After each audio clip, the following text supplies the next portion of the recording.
right, let's see the Guardian so that we can pick one or two talking points on the Guardian newspaper for analysis. We're supposed to be joined by Emma Ozoimene, who is a policy consultant, but we're afraid he's not yet in the studios. Absent. Yeah, let's look at over 5,032 first-class graduates languishing amid vacancies in universities. That should be worrisome. First class.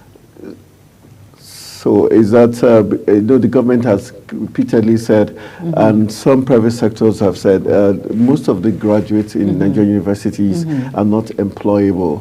So does it mean... You don't have what it takes, the right criteria. The right skill set to get the job done. But yes, theory, they are good at it, but when it comes to the right skill set. So I think this calls for why most people say it's good to have other forms of skill acquisition. Very and important. Also when in school there should be the practical aspect of every profession Very in order important. to get them prepared to Very be important, employable after graduation. So, but very disturbing. But on the flip side, shouldn't these companies also be able to take in these graduates?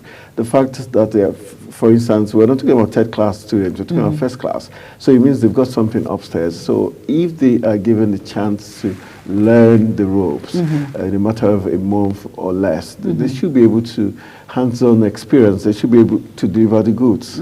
Well, right now, Anthony, what we're looking at is not... Companies are not willing to invest. It's not all about companies are not willing to invest. Right now, it's not your class. It's not whether it's first class, second class, or third class. It's the experience in which you have and what you can bring, what you can deliver.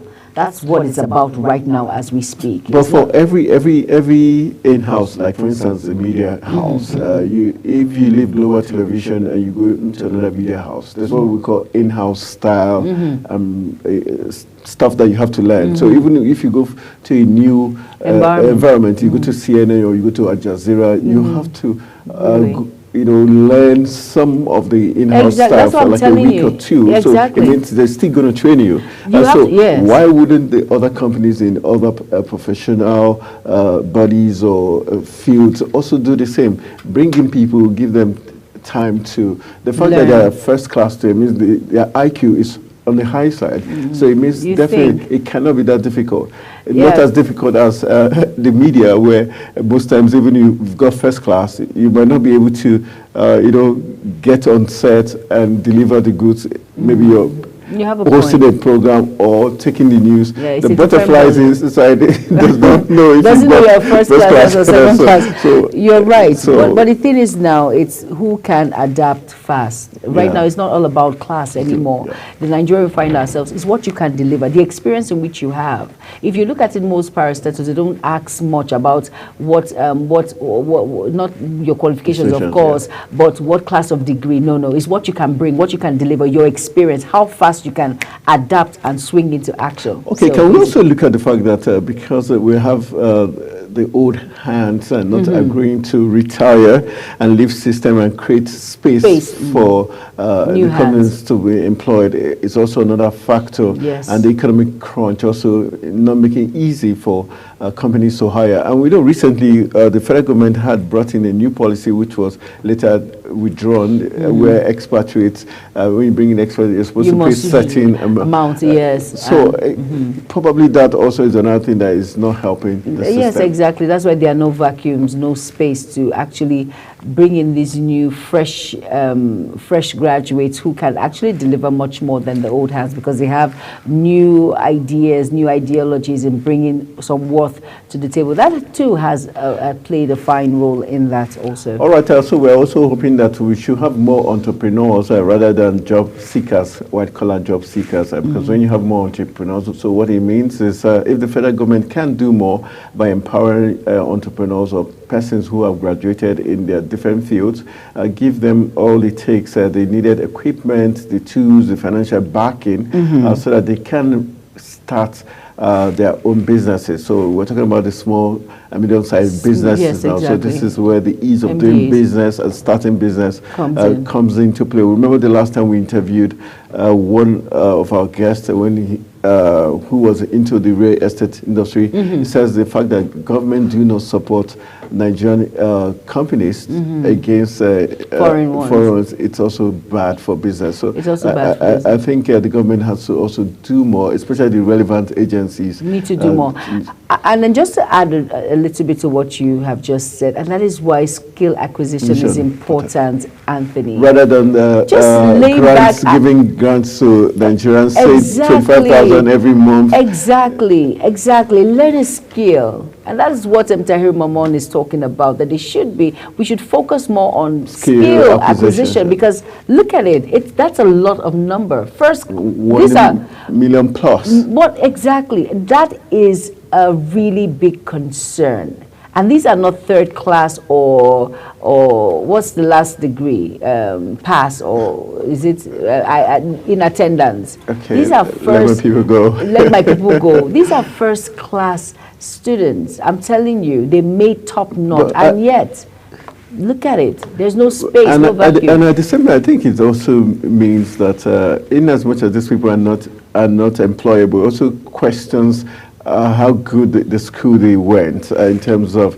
did they pass through the school or school went through them? Either way, because if you're that good to get first class, you should be employable. You should be able to adapt yourself into the industry or the field you have studied for so long. But you've said it now. You said it all, Anthony. You said most of the old hands have refused to retire. You know, but if you come in with a different, let me say, swag, like we'll say, or different ideology, technique, I'm sure the numbers were much more than this. The ones with the swags have gotten employment. These are the ones that don't have the swags. All right, okay. Now you're trying to indict.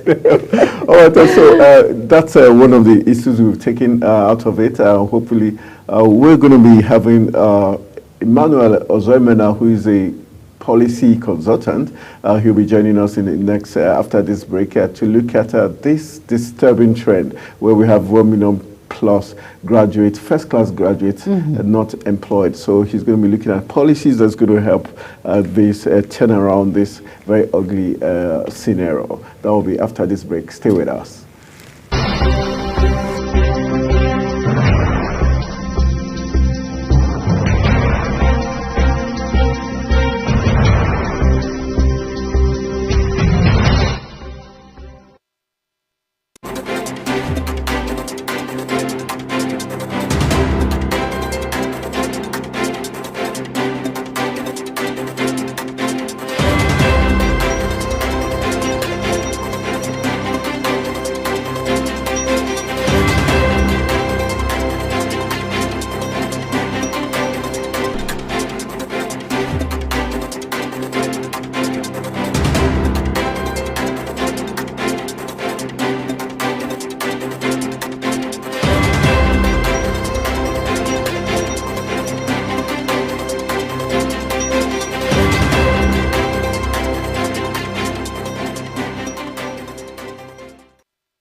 It's now time for in-depth analysis of the papers. Let's begin with the top stories from The Guardian, which has been on discourse, where over 5,032 first-class graduates languish amid vacancies in universities.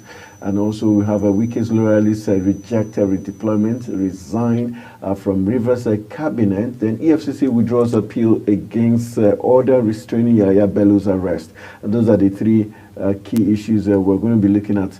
Quickly, let's begin with the federal government's non-retention policy, where over 5,032 first-class graduates languish amid vacancies in universities. The policy of not retaining first-class students, do you think it's going to augur well for the university system? And the issues where companies says, despite first-class results, most Nigerian graduates are not employable. Good morning, Tony. Yeah, so we've got, we would like to get your take also, we've got Emmanuel Ozomena, who is a policy consultant, joining us now in the live studio. Let's get his take on this talking point. I think to begin with, I recall in the 70s, 60s, 70s, 80s, when you make a first class in the university, you can be sure you'll be an academic. But then we had a culture where in 2, 3, 4 years, you can only have 1 or 2, first class products from the university. These days, the first thing I ask myself when universities convocations are coming up and the vice chancellors are very glad to say we have 500 first class this year. So in my head, I'm saying, how? I mean, is it baking bread? Is it baking cake? So if they are not retaining them, then something is wrong. There's something perhaps the university administrators know that you and I don't know. Because I recall those days, if you make a first class, you are a sure candidate to be retained. So there's something wrong with the system somehow. Even if you go to universities abroad, you can't have a university producing 200, 300, 400 first class in 1 year. There's something wrong with that system. Is it that, I don't know whether they have changed the marking scheme, but I doubt, because there's a global standard. That's what you call it university. University means universality, means worldwide, a global commodity, a global enterprise and all that. So there's something wrong with the Nigerian system. But the fact that now they're basing it on the fact that the federal government says no retention policy. So it does not necessarily mean that, these graduates are not good enough, but the federal government doesn't want first-class graduates retained. Rather, until they call for employment, they give them... No, hold on, Tony. Yeah. Tony, anywhere in the world, first-class students are retained. When first the system is sure of what they have produced. When the system is sure of what they have produced. So now you're... There's a fundamental crisis. Fundamental crisis that a system that produces the best doesn't believe in that best, then there's something wrong with the system. Anywhere in the world, Oxford, Cambridge, they will even be begging you, they will give you scholarship to start the next program because they are sure of the product and they don't want to lose it. They want you to replicate that knowledge, to participate in research and extension of knowledge. So if the system say don't retain, then there's something wrong. All right, on the part of the companies, let's away from the university retaining them now. For companies who also have an issue retaining or employing, saying Nigerian graduates are not employable based on their skill set, do you think the issue of practicals, regardless of the profession, is how key is it? Okay, incidentally, early this morning, I had a conversation with someone. The thing was around the quality of education that we produce in Nigeria. The first was if you recall a few days ago, the Minister of Education, Professor Tahir, had gone to the National Assembly to raise the entry requirement to 18 years. From 16 to 18. Now, the question to ask, why that raise? He's arguing, look, there's a push by parents to ensure their children leave secondary school by 14, even when they are not ready, when they are not matured, when they have not acquired the necessary skill set to move to the next stage. Except where you have a genius, Yes. who can, by 12, you say he has invented so much. So the problem with the education system in Nigeria is fundamental in the sense that, are we emphasizing knowledge for knowledge's sake, or are we emphasizing certification? There are two things. When universities started in several hundred thousands of years ago, there were places where knowledge is produced. In fact, the idea of certificate came up as they were having more students.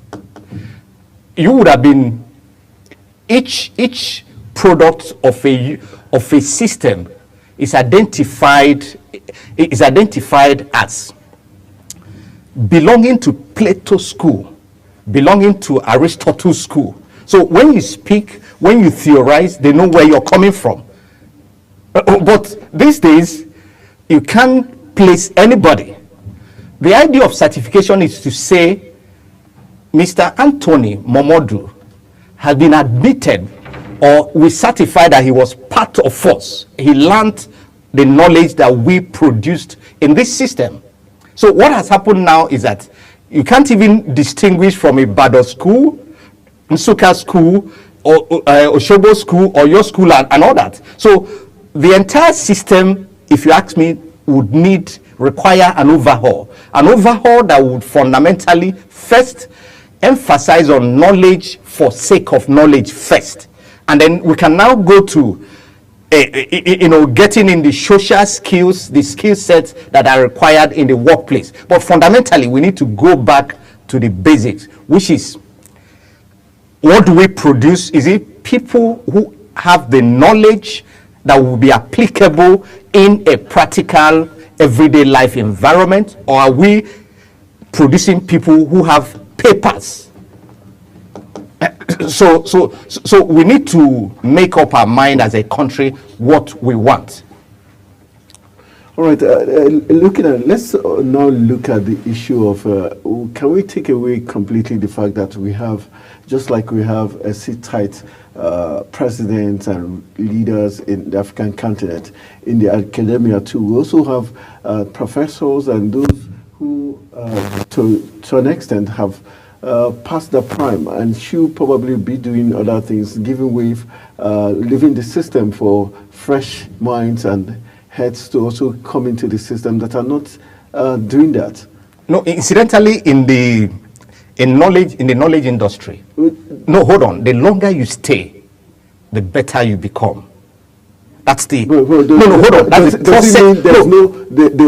There's no need, or there's no benefit having fresh minds. No. What you even need, hold on. What you even need to do, go to Harvard, for instance. In Harvard, you have people who have been there in the last 60 years, who have taught in Oxford in the last 60 years. What happens is that the longer you are in the knowledge industry, the better you become an institution. We had Professor Chinua Achebe, who would have been retired here at 60, but he went to United States, hired by a university in the United States. A few weeks before he died, he was still in the class. Because the longer you are in the knowledge industry, the better. Because you become, that's what they say, this professor or this teacher has become an institution. It's not about pushing people out. You can push people out in any other sector, but not in the knowledge industry. Knowledge industry requires more continuity, because when you hire new people, what you are even going to do as an academic, as an older academic, is to mentor them. Take a look at universities across the world. Take a look. I've mentioned Chinua Achebe, who would have been retired in Nigeria at 60, but was in the United States teaching at 82. Because the longer you stay within the knowledge industry, the better. Because the entire essence of university is first for research, secondly for extension of knowledge, and then dissemination of that knowledge. Fundamentally, what we have done is that we are turning the knowledge industry in Nigeria, the universities, the education sector.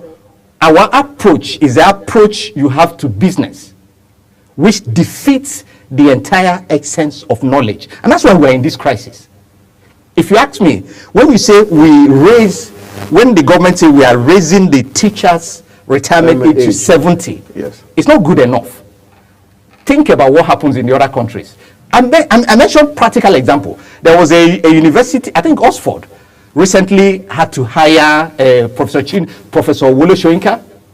He would be 90 or thereabout today, or this week, in a few days' time.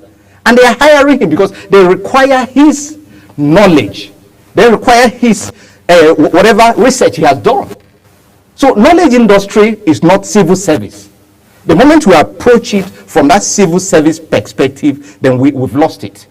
Going forward, but for the essence of outside the academia, for employment in other spheres of life, do you think there's a problem where employers can't employ graduates, regardless of if they had first class or second class? Incidentally, the employer, especially in the private sector, wants it's looking at profitability. That's the bottom line. Profit is the bottom line. So he wants to hire a staff who is efficient, who will deliver on results. So what has happened? There's some sort of there's a mismatch between what you call the knowledge industry in Nigeria and the work industry or the workplace or business. So what's the cause of that mismatch? That mismatch is essentially what I have said. The people who run the education sector thinks their responsibility is to produce certification. Okay. People who are holding paper. But the industry, the business, the town, what you call town and gown, yes, are looking for people who produce results. So if you equip people with appropriate knowledge, okay, requisite knowledge, they will be able to fit in the industry.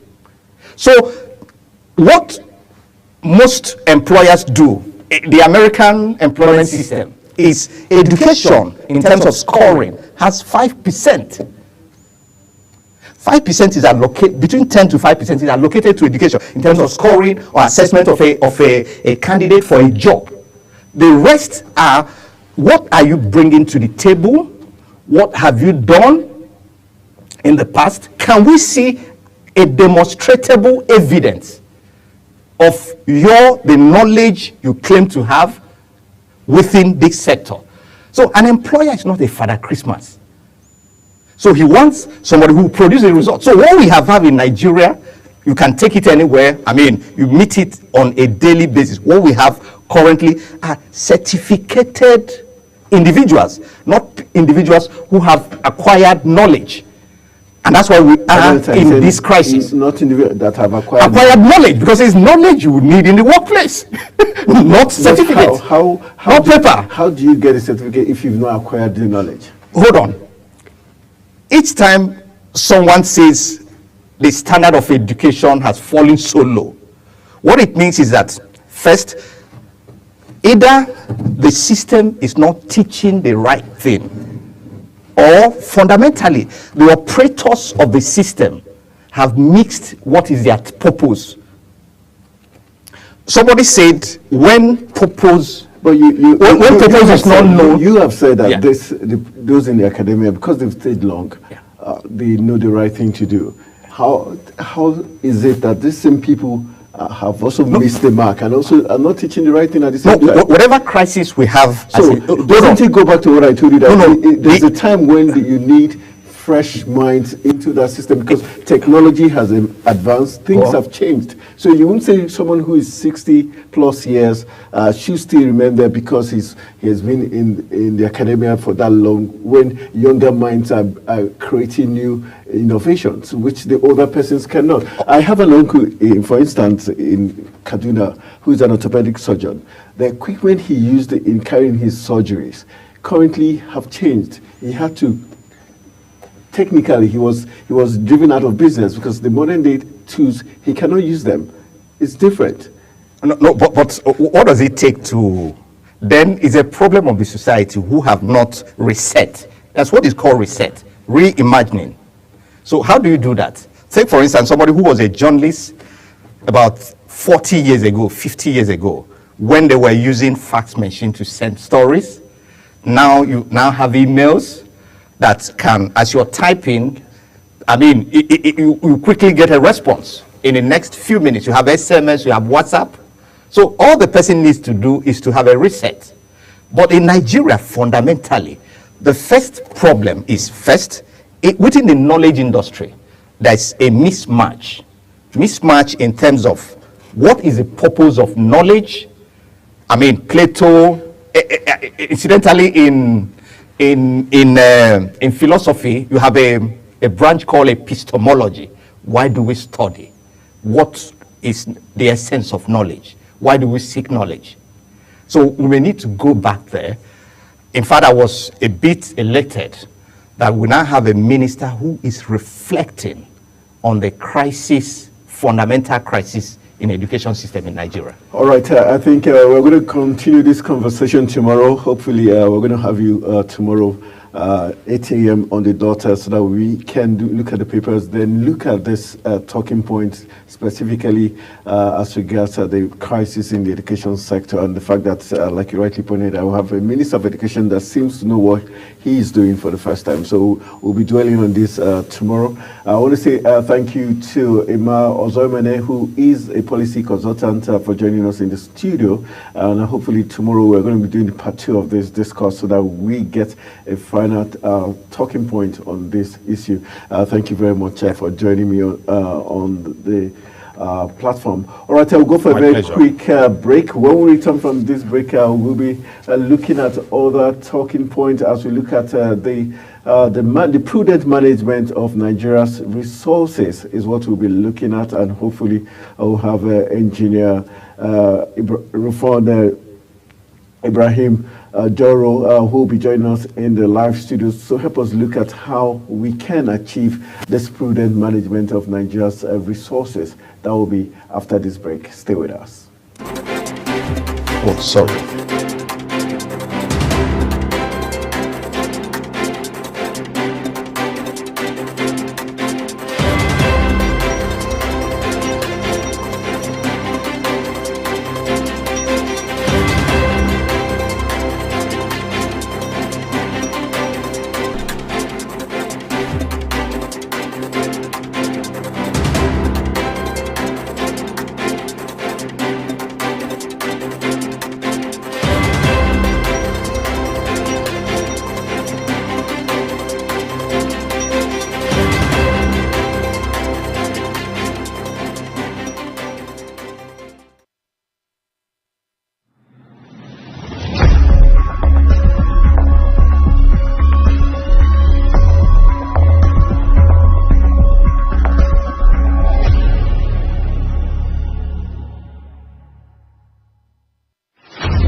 All right, welcome back from the break. You're still watching Africa's Finest Breakfast Show. It's a global morning on Global Television, and we're entering our next discourse as we look at, achieving, yes, in search of independent assembly is what we're looking at, and in retrospect, we're going to try and aim to compare the 9th and the 10th Assembly, which of them is more in terms of independence is what we'll be looking at. And we've got in the studio, my guest is no other person but the Executive Director of Constituents for Development Initiative, and the person of Comrade Kayode Lawal, who is joining me live in the studio to help us look at this. And he happens to be a senior aide of the the Speaker, House of Representative of the 10th Assembly. So he is the perfect person to help us look at this interesting discourse. Lawal, nice to have you in the studio. It's been like 5 plus 6, 7 plus years. Nice to see the Constituents for Development Initiative come into fruition. Yeah. All right, let's look at the issue of getting an independent assembly. The 9th Assembly was termed a rubber stamp assembly that always said yes to whatever the executive wanted or said. Any policy, any direction, it was a yes. Would you say the 10th Assembly is not also the same? Because lots of people have accused the Godswill Akpabio-led Senate, the Speaker Tajuddin Abbas led House of Assembly also as rubber stamp, assembly that supports everything the president wants. For example, the FCCPC sacking of Babatunde Irukura as the chairman of that commission was done before he came to the House before he came to the Assembly to seek the approval, which ordinarily is a wrong way to go, like putting the cat before the so how would you describe this, both the 9th and the 10th Assembly? And what are the indices to show if an assembly is rubber stamp or is independent? Thank you so much for these mind-boggling questions. And the basic fact is that first and foremost, I have to thank the media outfits, specifically the Global TV, for this opportunity. Because one of the things we're actually advocating for, maybe at the level of ensuring good governance, democracy, and sustainable constructive engagement with Nigeria, is basically for the media and the media outfits to look at most of the things that will help our country deepen the involvement of the people in the legislative practices and democracy. That comes to most of what you put before me.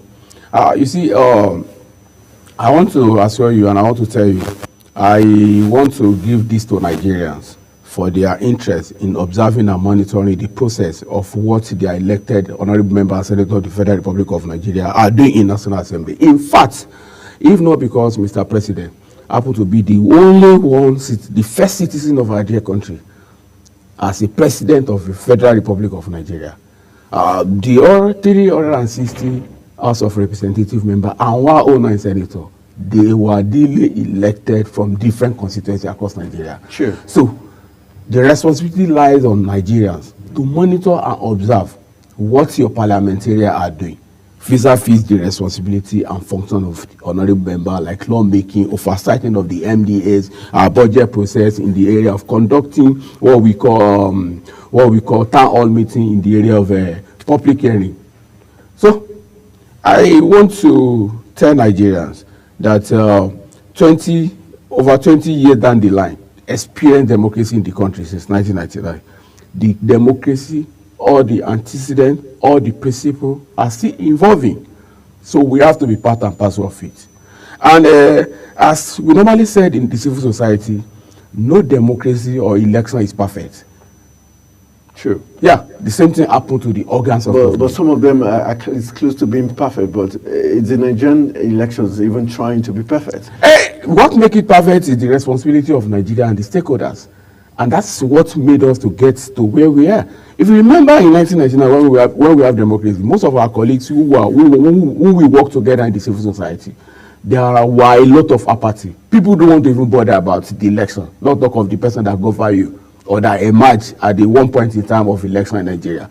But here we are in Nigeria now.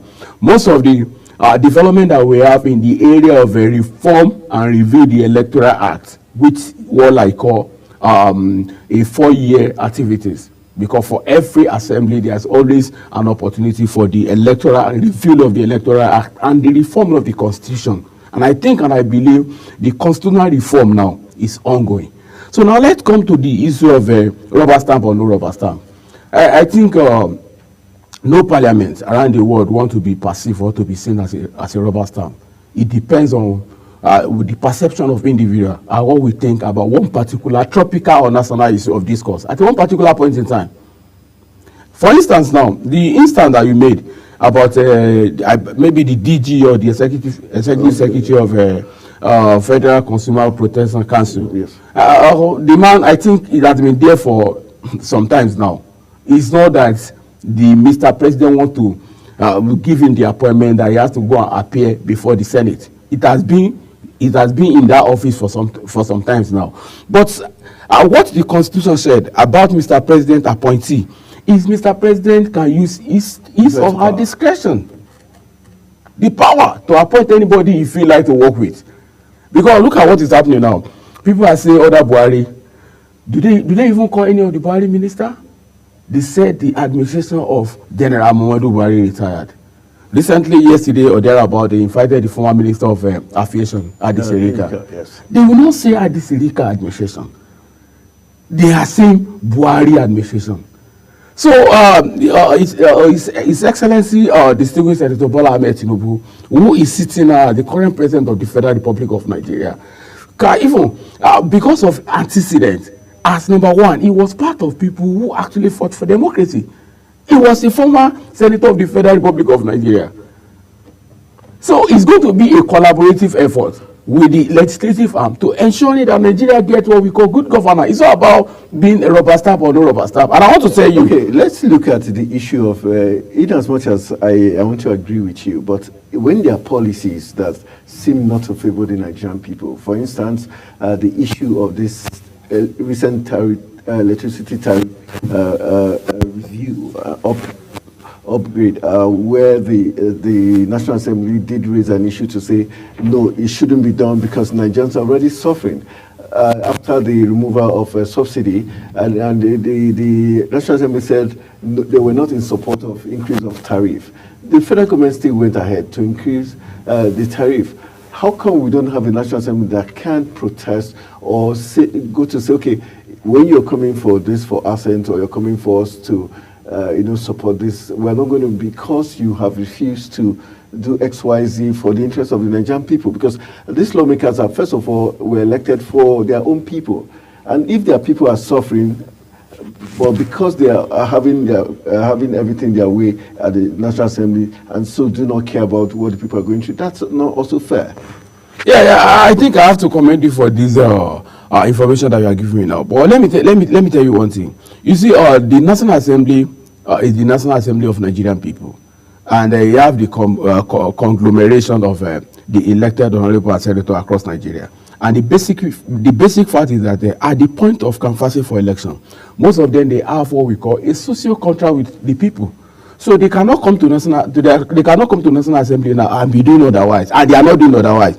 For instance, when you made mention about number one, the issue of removing the subsidy from the electricity, there's any policy of the government only come with some kind of pain and some kind of their need to actually adjust as in Nigeria. Let me cite a case for you. In the past, during Obasanjo government, it's difficult for Nigeria to actually contact or engage or make a call to their loved one, because we don't have what we call the mobile phone that we have now. But as at that time, when the mobile phone came as at that time, what do we see? As at that time, we bought a SIM card of one particular network for like 50,000, 100,000. Am I lying? Okay. But as they open up the industry, they open up the sector, it's actually paying off now. And there's no any of the network that can even tell you that it's free of charge, almost free of charge now. That's number one. Number two, when you look at during the campaign, almost all the presidential candidates promise that they are going to remove subsidy. And you can see what is happening in oil and gas sector now. Look at NNPC, as big as NNPC, that happen to be the government enterprise. Are you telling me that during Buhari administration, are they not pumping money? Are they not making budget? Do we see the impact? The answer is no. But look at what is happening now. Port Harcourt refinery about to take off. And when the government is upright in ensuring that the enterprise of the government work, the private sector will spring up. That's what you see Dangote now. About the issue of electricity, do you know that National Assembly on break up to now? And I have listened to the Chairman House Committee on Media and Publicity. He said that as soon as the National Assembly resumes from the break, that's going to be the first thing they are going to discuss. And that's why most of our friends and colleagues and partners in the civil society, we've actually carried out some kind of the response of what Nigeria said about this. What you said is correct. All right. But you cannot blame National Assembly for now. And the National Assembly under the Speaker, or the National Assembly specifically under the Speaker of the House of Representatives, what you raise now is what are the front burner now. For the past 2 or 3 days now, the hotel that are close to this your station, Visa Suite, has been playing host to stakeholder in the electricity, power, and energy sector, looking at the implication of the effort that the federal government take. So that to tell you that the current Speaker of the House of Representatives, or Right Honorable Jide Laban, is a leader that listens to the plight of Nigeria and want to address most of the issues that concern every Nigerian people. Do you agree with the school of thought that majority of our lawmakers, those in the House of Representatives, those in the Senate, just pay lip service to caring for the needs of Nigerians? For instance, we talk about the SUVs being bought by the lawmakers, rather than purchase, for instance, we're talking about local content now, purchase from a Nigerian car manufacturer in order to keep the funds here. They import cars. You buy cars of millions when Nigerians are suffering, and the government, the lawmakers tell Nigerians to tighten their belts. We're going through tough times, economic hardship, but you're buying cars in millions and billions, and not even Nigerian cars. And these same roads are roads that are not motorable. So how can you say that the lawmakers really have the interest of the Nigerian population? Let me tell you one thing. You see, one thing about this country is thank God that we're all staying in Abuja, and we all know what it's all about, ministry, department, and agency of the government. We all know what everybody is facing, specifically about the having an opportunity to work in that government agency. If it is private sector, it's very easy to coordinate and take decisions on time. But anything about the government, it's only take time. For instance, let me take a clue for what you said.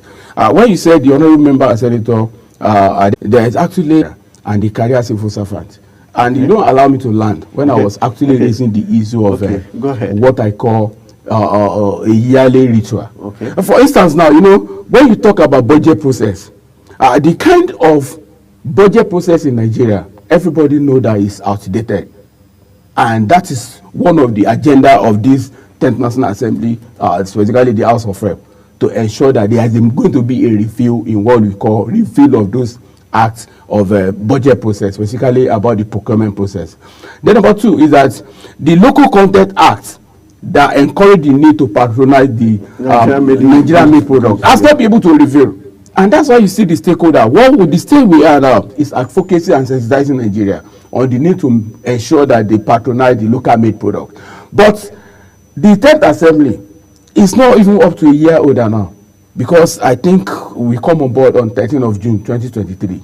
And those are the things that the legislative agenda of the current House of Representatives, which was well launched, well publicized, for the benefit of Nigeria, are actually out to address. So all these things is part of what the National Assembly, as the House of Nigerian people, are calling on all Nigeria.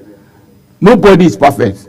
and they are representative of the people. They are open for any criticism, dialogue, and the way forward for the betterment of our dear country, Nigeria. So, about the issue of procurement, it has been there for years since the return of democracy. But it shouldn't the 10th Assembly be better than the 9th. In fact, let me tell you one thing. We're looking at independence now. There's a school of thought that believes that why we cannot get independent assembly is because the lawmakers and the executives seem to do I wash your back, you wash my back. So most times they allow the lawmakers get whatever they want in exchange to knowing that whenever they come to the National Assembly, it's a quick passage, especially when we also talk about when the president nominates persons for confirmations. We notice that there are certain people who Nigerians feel have questionable character or antecedents that they feel the lawmakers should drill them to see if they really know why they're coming or if they have what to offer. But what we see is take a bow. And so when we see that, then when we talk also about budget padding, the lawmakers tell us it's because of their constituency. That's why these projects are, infused into the budget. This issue of budget padding, is it for the benefit of Nigerian people? No. Let me take the issue that you raised one after the other. You talk about the confirmation of the appointment of Mr. President. In fact, let me tell you one thing. That's one of the primary responsibility of the elected parliamentarian. So, because when Mr. President makes a pronouncement in terms of appointment, it depends on when it's screening and confirmation. Yeah, the time as at that time. Is National Assembly on break? Are they actually the section? But the most important thing is that Mr. President can make an appointment. He can announce anybody. But I'm giving an assurance that the National Assembly only do what is due of law to ensure that they check and they ask the appointee to actually appear before the National Assembly so they can ask him a lot of questions. And for 27.5 serious budget, and the interest of the constituents must be taken into cognizance. In fact, let me tell you one thing. When you talk about constituency project, it's supposed to be the sole responsibility of the honorable member and senator. But who carry it out? It's not the MDAs. The minister or the director general or the permanent secretary or the executive. But the lawmakers still have a say. Because no, we are not saying they don't have a say. The say they have is in the area of inclusion and nomination. They are not the one that carry out the project. Execution of the project of the federal government or the state government is not the responsibility of lawmaker. But they just have to just. Do you agree that they get kickbacks? No. I have not been elected as only member of the Federal Republic of Nigeria. No, but you're and in fact, you're apart from being of the speaker. Yeah. So are you saying you're not aware of kickbacks? Apart from being aid in the office of the Right Honorable Tajudeen Abbas, the Speaker of the Federal House of Representatives, my NGO work in the area of carry out assessment of all what the socio-economic impact of this constituency. The ICPC that happen to be the federal government agency, I think you have to just consult them. They have the database of all those things. I've not come in contact with any honorable that say I get back for putting a project for my people. Because how will you do that? Because when you nominate your project at the point of budget collation, and the ministry, department, and agency, they start to be implementing their budget. You are so busy to be engaging about the national assignment and international assignment. Where does the kickback come? Who work with the contractors? Who nominated the people that will carry out monitoring and evaluation?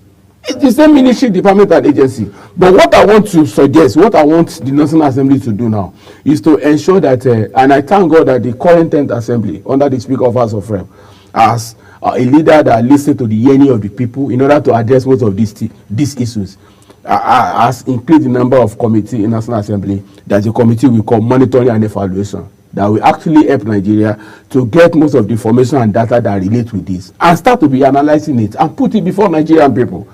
This Central National Assembly, the Speaker has made it open. He has made it open and it's informed Nigeria that it's basically for Nigerian people. And we are appealing to the media industry and other patriotic Nigeria to come on board to see what they can be able to do to work together to make Nigeria a great country. All right, let's now look at the issue of oversight functions. Lawmakers have been accused of, playing to the gallery when it comes to oversight functions. You go for oversight functions, you pre-inform the people you're coming, and so they get a ready-made dress rehearsal, and they come. Even when projects are not completed, we know that they score them high marks because the lawmakers have been compromised. How can the 10th Assembly prove to Nigerians that they are different from the 9th Assembly in terms of oversight functions, getting the job done and not being compromised? Yeah, I think you've actually answered your question. Because no, how can they prove to us let me that they are not being compromised? Yeah, let me land. That's not the answer. What I'm actually getting in this our interaction is basically most of the information in the 9th Assembly. And because we're looking at both assemblies. So how can we just oppose it to ensure that most of those anomalies are actually corrected in this National Assembly? If you go and study the legislative agenda of this House of Representatives, 10th House of Representatives, under Right Honorable Tajudeen Abbas, the Speaker of House of Rep and his colleagues, the House of Representatives is the House of Nigerian people. In fact, this is the first time that you're going to have a speaker that we start to be engaging the stakeholders to ensure that, number one, there's a need for us to do this journey together. Number two is that there's a need for us to look at what can we do to give you more responsibility. If you know that, then number three, how can we ensure that the stakeholders come together, have a policy framework in order to ensure that we have what we call open parliament. Then number four is to ensure that the right people actually get right responsibility under the committee. Are you listening to me? Yes. And allow Nigeria to be at the front burner. Are we getting the right people at the committees? Yeah. As chairman of committees? Yeah. How can you prove so that? What's the difference between what is done in terms of lobbying that we saw in the 9th Assembly, where it looks like people who are in certain caucus get the juicy committees? Are we not seeing that play out? For instance, the issue of Senator Ningi that played out, was it a fair way of treating that lawmaker for proper investigation not being done before he was quickly suspended because he raised the issues that seem to be for the benefit of Nigerian people? Yeah, I think I have to commend the media for actually bringing that to the front burner, because let me tell you the truth about our democracy in Nigeria and what Nigeria stand to benefit. The more we have the people, the Nigerian people participate and keep their ears on ground to know what is happening, the more they make contribution and the more they inform National Assembly of what they think it ought to be doing in the interest of Nigeria. I believe that the distinguished Senator Abdul Ningi, as a patriotic Nigerian, a senator of the Federal Republic of Nigeria, he has that right to let the Senate know that this is what actually happened. But the Senate didn't take it lightly. No, let me learn. For instance, in National Assembly, you have different committees that are saddled with different assignments. You have committee on appropriation, you have committee on finance. And I want to tell you, the issue of budget process in National Assembly is not the responsibility of the House Committee on Appropriation alone. It's always a joint effort of different committees within the Senate before you now bring this relevant committee in House of Rep to have what we call a conference and executive committee. So I think at that point, the single senator about to exploit that opportunity, you listen to the distinguished senator, the Senate Committee Chairman of Finance, in the person of distinguished Senator Sani Musa, that they are still trying to harmonize, because there are a lot of government agencies that are on the first front charge, that their money is not listed on the appropriation. Okay. Yeah. Because their money, they get their money directly from the. Is that what led to us, implementing two different budgets? No, they are not implementing two budgets. You are implementing one budget. Listen to what I said. Okay. For instance, now, an agency of government whose budget is not supposed to be listed, but he gets his fund directly like INEC. Are you saying Ningi was completely wrong? No, I'm not. I said it earlier. I said distinguished Senator Abdul Ningi, who I know is a patriotic Nigerian, and elected senator of the Federal Republic of Nigeria. If ordinary Nigeria like me, that I don't have any title to my name or any mandate to myself, if I see something, I have to raise it. It's the commonwealth of Nigerian people. But what I was telling you, that there's a process in National Assembly, there's a mechanism So, and that's why you see the chairman Senate Committee on Finance, distinguished Senator Sani Musa, said they are about to explore all those areas and come with a figure. Because we know that it was after the budget has been looking at, checking, public hearing has been conducted, and the House has passed the bill. So, the distinguished senator now raised the issue. That's what they are working on. I'm not saying it's wrong. Okay, let's, as we begin to wrap up, we've got like 10 minutes to wrap the conversation up. Let's look at what are the clear difference between the 9th and the 10th Assembly, the negatives now from the 9th Assembly that it's obviously not here.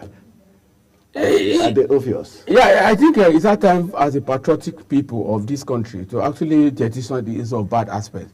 Look at how we can be able to move forward. No, but if you don't know the bad, how can you move forward? We need to know what we're leaving behind. Forward. Yeah, I think that's why I told you that we've got the right people in the right position of authority. Like my boss, Right Honorable Tajudeen Abbas, who before now nobody know somebody they call Tajudeen Abbas. If you look at his credentials, if you look at his biography, if you look at what he brought to the seat of the speakership of the Nigeria House of Representatives, you know that this man is eminently qualified. Well, can you just give us... Yeah, number one, in the issue of Nigeria, is the first person as a member of House of Rep that have the highest number of bill attached to his name. Number two, is the first speaker of House of Rep who is a PhD holder. Number three, is the speaker of House of Rep that actually moved from what I call a classroom teacher to be a lecturer, a politician, and now elected House of Rep member, and in the 10th Assembly, the Speaker of Nigeria Federal House of Representatives. And I want to tell you, a lot of things is going on where in National Assembly, specifically in the House of Representatives, because the man has the urge look for people that have what it takes to be in the office. The current chief of staff that work with the speaker is one of the seasoned person that understand how the parliamentarian work. And that's why I told you about the committees. And if you look at what this National Assembly is doing, specifically the House of Rep, since the coming on board in June 13, 2023, it has been awesome, it has been impressive, it has been something that makes Nigeria to be happy. In fact, this is the first time we are seeing a speaker of the House of Representatives will tell Nigeria that this is Nigeria House. This journey we are in it together. And I told you he has started to be consulting the stakeholders, the traditional ruler, the community leader, the professional, the technocrat. And I believe by the time we are looking at the one year achievement of the speaker, specifically in the House of Representatives, in this state assembly, you will actually say this Kayode Lawal come at this point in time, and he told us, and this is what is actually Nigeria can be able to see. Okay, let's, before we wrap up, you want to dwell on the constituency project currently going on. Okay. How would you, what was the score mark? Because we know that in the 9th Assembly, after they had left, a lot of constituents came out to say this project that was cited there, either it wasn't completed, but it was, or the project was awarded, was never completed and all that. And monies that were meant for XYZ were not done. We never got to the people. Even when in the issue of palliatives, when the APC government said they had given House of Rep members, lawmakers, certain bags of rice, trucks to take to their people, they never got it. And recently, during this Ningi issue, we had lawmakers who said, okay, they got 500,000, 500 billion, this, and some said they never even knew such monies were expended. So how can you clarify that this 10th Assembly is being quite open? Yeah, thank you so much. I think this is a whole lot of conversation that's meant for Nigerian people. Specifically, it's not about even look at the project as it is, but look at what Nigeria can be able to benefit in terms of prompt information to Nigeria, and let's engage ourselves to ensure that we have a constructive engagement in terms of information and a criticism, so we can be able to just exploit those areas and use it as part of policy formulation to give Nigeria a good direction. You see constituency project. Before now, there is a lot of controversy regarding that.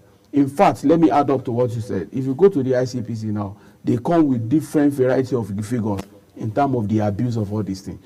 But part of what I told you, that the Speaker of House of Rep is doing, And that's why we see the civil society and most of the non-state actors feel comfortable to work with the office of the speaker.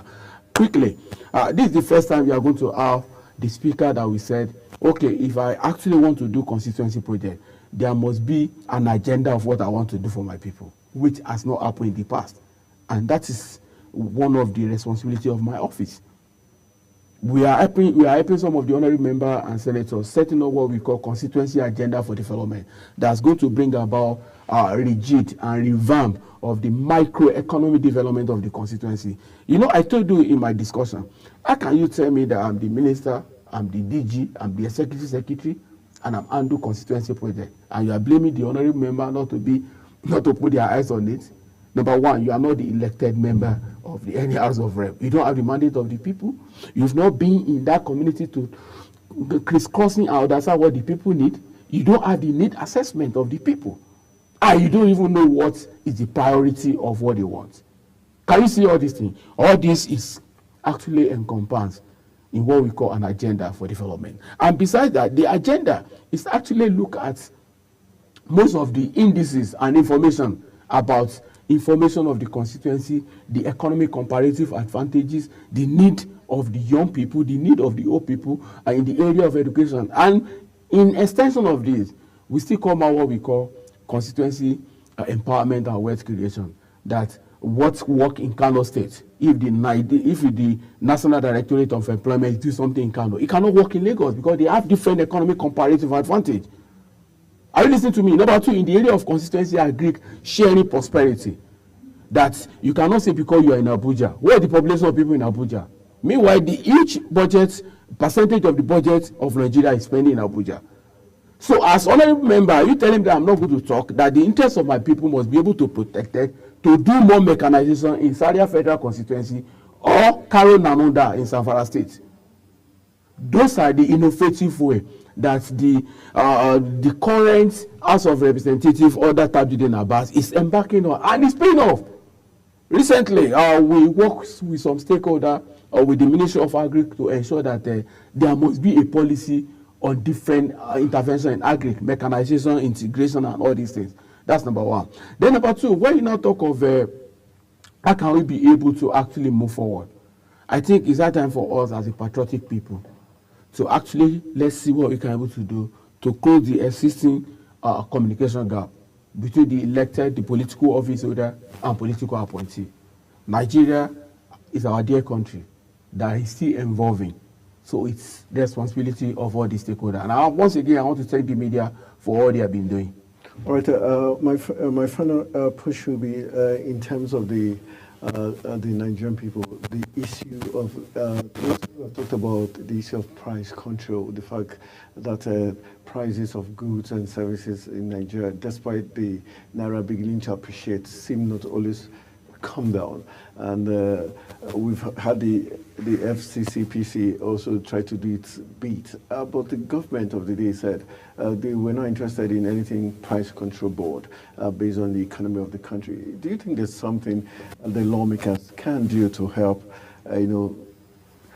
stable that, because it affects the people in the rural areas specifically who are their constituents?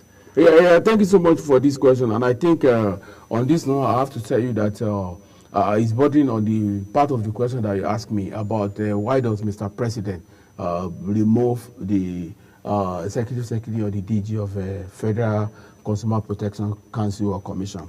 You see, I think I have to appeal to Nigerians. Basically, truly, if you have opportunity of serving your country, you are not just serving your country, you are serving your family. Because for every effort or policy of the government or any activities or project that you actually embark upon as the DG or Executive Secretary of that parastatal, directly or indirectly, is affecting your family somewhere. For instance now, when you talk about the price control or something like that, it's not supposed to be by now that we have to have in this conversation. The Federal Consumer Protection Council has been there for so many years, and it was creation of the National Assembly through an act of parliament. So when you have an act of parliament, it's not based on what the DG or the Executive Secretary of that commission can come out with a policy framework of what can we do. And what I think is supposed to be one of their mandates and responsibility is continue once in a while and continuous effort in monitoring what is happening in different markets. Recently, I think they swing into action. We see that they are moving to see what they can able to do to go different markets and supermarkets in Abuja. You can see what they did in Sahara Store. You can see what they did in the other supermarkets in Wuse too. You can, Mr. President or the leader, or they cannot give you appointment. I just stay within the cocoon, within the comfort zone, and expect the magic to happen. It doesn't work that way, and that's why you see people like us that we are working with the House of Rep now, under the Speaker of the House of Representatives. That the Speaker cannot be everywhere. The Speaker cannot speak to everybody, but we have to support him because part of what we think that to make Nigeria work and National Assembly to succeed is engaging Nigeria, and that's what we are doing now. And I believe by the grace of God, our dear country will get out of this issue, and it's going to be a better place for every one of us. All right, that's how we're going to call it a wrap on this discourse. We've been talking to Kayode Lawal, who is the Executive Director of the Constituents for Development Initiative, and he also works in the office of the Speaker, House of Representatives of the 10th Assembly. I want to say thank you very much for joining us live in the studio. All right, we'll be going for a very quick break. When we return from the break, we'll be wrapping up Africa's Finest Breakfast Show. Stay with us.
All right, welcome back to Africa's Finest Breakfast Show. I hope you had enough, and I hope we got the right questions hitting the senior aide of the Office of the House of Representatives, the Speaker of the House of Representatives, asking very solid questions so that we can better understand the run-ins and the happenings there. And I hope that it takes some texture. I still remember, if you've forgotten, it's pepper soup. This Ofe Nsala. The No, Igbos it's call not. it that Ofe No, it's Nsala. not. And Chairman had this is my forte. I hope you enjoyed the chit chat and also taking this swing. And don't worry about the dress code. Like in Nigeria, they call it Anko. Anko, we're Well, when twinning. they got that name, that sounds Anko, weird. it What does it means mean, the Anko? same. Anko. Is, Just is like, that a language? it's a Yoruba term. Term? Yes, Anko. As in, it's a, is it a native Yeah, term? or- it's a native word, like Anko. Like and it means the same. It same means the in same, Yoruba. like in Yoruba. Yes. So like twins. Yeah, like twinning up when it comes to like Okay, the husband twinning and the is wife. twinning an English term, or it's a swag term? Twinning. Yes, When we're it's- twinning, Is it swag? Is it swag term? it depends on the angle in which we can say it's. But twinning. Twinning could be, as in looking like the same, or Okay, you want to be with the you want to what's that word you used to say? You want to bam. what? Okay, don't worry. You're gonna see that. What? Anthony You're floating on Bowman. air. Yeah, what? All right. We thought we end how we started it this morning, making Yeah. you crack your ribs out. And I don't know. It's always nicer when the show's about to end. I told you the women. That was why I said No, today is, not women. Then you of only course, the don't have to UN take it. calendar, Okay, International Women in ICT. I told the Okay, women we I- always compliment. And the truth is, today is not just for ICT for women. Today is the World Malaria Day, and that's kudos to Kika Okere, who gave me that heads up that it is World Malaria Day. Yeah, you know. She has gotten a good share of bites from see, that little animal. And that is why you see women, they always Oh, compliment. please. Oh, please. You see, when I say You these know, things, people okay, wonder. Okay, let me tell you something. Okon told me that I've Okon got didn't something say nice. anything. Okon told me this. Okay, Okon didn't say my it, yeah. my co-anchor in sports told me that he has something waiting for me. And your co-anchor? apart from taste and texture, I've got something. I won't tell you the name. The name is amazing. Okay. Waiting for me. At this point. But the truth is, like I say, women, we always know how to women compliment. That's They really know how to that's just the enjoy. way. We always think they always want to eat women, Yeah, men's money. they only say Like- their money is their money. The men's money is our our money. What kind of that's mean, man. That's not mean. That's That's mean. really. But truly, we complement each other. That is why we are the Yeah, help. you don't have a choice. You were taken from us. Yeah, Okay. yeah, you can't deny that. Okay. All But right, I- so that's how we're going to call it a wrap. But really, China down. before we call it a wrap, celebrating all women out there in all parastatus when it comes to the women in ICT, kudos to what you do when it comes to data, when it comes to, digitalization. Congratulations and also to each and every one. cloning your spouse's phone. Well, it depends on the way you see it. We're just helping you to. To We're what? just helping. We're just helping. And of course, World Malaria Day, please let us try. Use the mosquito net. Yeah, very key. It's very, very And important. keep your environment quite clean. If Exactly. it's clean, don't allow stagnant water around the environment for Exactly. too long. Wash your Exactly. plates, make sure everywhere is clean, especially in Sokoto and other states around the environs where the NCDC says there's a new disease, they do not know the name or what causes it, so the investigation is still on. We urge you to be as clean as you can, especially if you're in the Sokoto axis of this great country, Nigeria. Exactly. But please, emphasis, please use the mosquito net in hospitals. It's free. So please try as much as possible. Yeah, hospitals give out mosquito nets and it's free. And So for those please, selling it, you and report of to course, the there nearest- is a procedure when you use the mosquito net. You must take it out for the sun to touch it first before you bring it in, and then you hang it in all the places. You use a Please lot use of your it, right? mosquito net. Is very, very important for the fact that we get away with mosquito bites, and then it's treatable here in Africa. You know what? In I some just places, crossed my mind. in some places. When he beats you so much that Your body becomes immune to it, Yeah, right? but in some other parts of the world, mosquitoes doesn't like the kind of mosquitoes they have there is not the dengue fever beating kind of mosquitoes, and so. But in Africa, it is. It is. It's the according to anti-dengue fever. Well, please, for as much as you know, please creating an awareness today. Today is World Mosquito Day. Please try precautionary measures. Malaria Day. World Malaria. I said World Mosquito Day. Give me the kudos.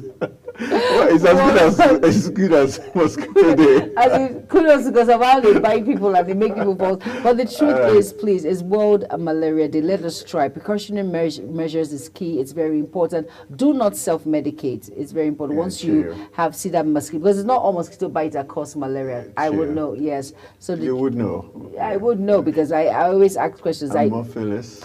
Do not, yes, Anopheles mosquitoes. Please do not self-medicate. Very important. Please, most importantly, use your mosquito net. And that's a wrap on the program Global Morning today. Hope you had an amazing time with us. And to all our resource individuals that were here, thank you for your well of knowledge that you shared with us today. And from all the segments, taste and texture, sports, business, entertainment. Well, thank you all to all our presenters that were here, and of course to our producer, the cameraman behind the scene, cameraman Okon behind the scene, ZT, and of course Samson in the MCR department. Kudos to each and every one of you for making this show a blast. Of course, Nicholas. And with that, I am Jumai Manson and my very annoying co-host. I am Prince Anthony Momodu. Oh God, Thank you. Prince. Good morning. Good morning. Bye.